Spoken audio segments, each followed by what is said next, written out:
কোনো একদিন কোনো এক সোশ্যাল মিডিয়াতে কোনো একজন আমায় একদিন জিজ্ঞেস করছিল, তা বলি আপনার এজটা একটু জানা যাবে? না মানে আপনার বয়সটা কত?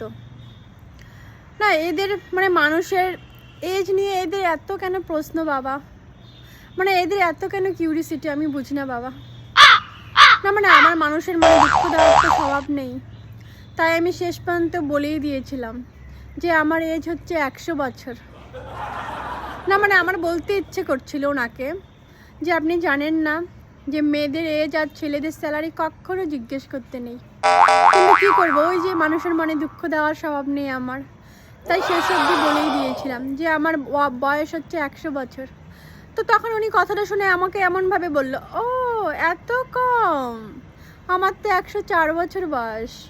তখন আমি ওনাকে বললাম, তা আপনি এখনও নিচে কি করছেন? ওপর থেকে আপনার এখনও ডাক আসেনি, আপনি নিচে কেন বিচরণ করছেন?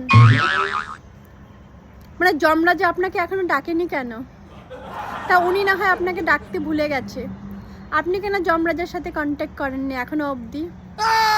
এই আপনাদের মতো কিছু মানুষের জন্য দেশে পপুলেশন বেড়ে যাচ্ছে, আর সরকার কি সমস্ত ধর্ম নিয়ন্ত্রণ আইন টাইন পাস করছে বা পাস করবে হয়তো।